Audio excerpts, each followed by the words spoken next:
Hey guys, what is up, and I welcome you to a new episode of the League of Myths series. A lot of you seem to enjoy my amazing Photoshop Azir skills, so I decided to do it again with Scion. But if you haven't guessed, this is going to be a special episode focusing on the new Scion rework. So as usual, don't forget to throw in a like if you end up enjoying this episode, but without further ado, let's go to the first myth.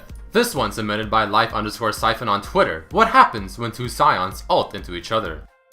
So in terms of testing, this one is quite straightforward. We're simply gonna use our ultimate and then collide about halfway through. And as we finally collide, it doesn't seem like any of us got knocked up. But the stun of course still went through. But based on what the results were when we tested the same thing with Warwick ultimate, I decided to test this one again. This time I used my ultimate first for about 2 seconds and then he used his ultimate second. But unfortunately, the results were the exact same as the first attempt. The second myth submitted by Amgalum. How does Scion's passive interact with Guardian Angel, Zilean, Yorick, and Mordekaiser ultimate? So for this myth, things do start off a little weird. Using the Fountain Laser, the Zilean ultimate never actually activates. And on top of that, I'm instantly teleported to my own base after the Fountain kills me in my passive form. Not sure if intentional or a glitch. On top of that, we decided to test if Zilean is able to put his ultimate on Scion while he's in passive form. And unfortunately, the answer is no. So we decided to substitute the Fountain Laser with an actual champion. And as Zilean uses his ultimate on me, Syndra kills me with her Q, and I instantly respawn without my passive getting procced. Taking a look at the exact same thing, but this time with Yorick's ultimate, he puts it on me, Pantheon kills me, and this time Yorick's ultimate once again has precedence over my passive. But when Pantheon kills me once again, this time from Yorick's ultimate, my passive finally does proc. And the final scenario is to test Mordekaiser's ultimate, but this one is somewhat opposite because now my passive has priority over Mordekaiser's ultimate. And he must kill me or wait for my passive to finish off before I become a ghost for the Lord Mordekaiser. So it seems like this is the only ultimate that acts differently compared to the other ones. But the final thing to test in this myth is with Guardian's Angel, and we timed it just so that my Guardian Angel goes off of cooldown as I'm in my passive form, as you can see in my inventory slot. So the Guardian Angel is active and ready to go, but as I die in my passive form, the GA does not activate and it simply ignores the passive's death. Probably because Scion is already technically considered to be dead. The third one submitted by StrackMC on Twitter. Can Scion's ultimate travel farther if he starts with higher move speed?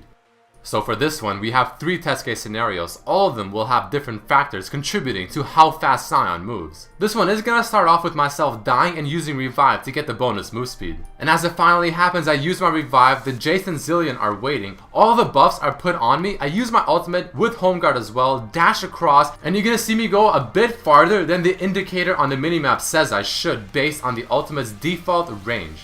We decided to test it again, this time using Ghost instead of the revive move speed and having Zilean and Jace at halfway points in order to give me the move speed. And as I'm charging through with my ultimate, you see the first pink ward was from the first test case scenario, but this one stops just before it. And the final test case scenario is going to be with no items, no move speed from the champions, and pretty much just the ultimate by itself. And as I'm sure you can expect, I don't go nearly as far as the other ones, and in fact I actually stop exactly at the range indicator where the ultimate says I should stop. The next myth is, what is the interaction with Scion's ultimate and champion created walls? So this one is quite straightforward, and in the first test case scenario, Anivia's wall is able to stop my ultimate. The next one was with Trundle, and as I'm sure you can guess, this one also stops it. Next up we have Azir's ultimate, which as well the soldiers do a very good job of stopping him too. And last but not least we have Jarvan's ultimate, which also does a good job of stopping this menacing zombie. The next myth states, can Scion knock back a minion with his E that Syndra is holding? Scion's E ability is of course able to push back minions through other minions and champions to deal damage. But the question is, can he push a minion through Syndra's grasp as she's holding it? And as I use my E, the answer is unfortunately no. Wilson Lee submits, in passive form, can you activate Zhonya's?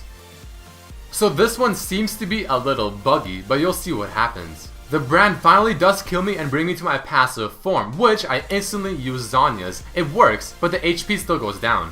But the interesting thing is that Scion's model changed after I respawned from that first scenario, since I'm sure you can see that he's all red now, kinda like his passive form. But regardless, we decided to test if I use Zhonya's right before I'm about to die in passive, will the death of the passive be prolonged? And as I use Zhonya's, unfortunately that is not the case and the HP still goes down and kills me. And the final myth for this episode, submitted by Stefan: does Scion's W's passive work in Scion's passive form?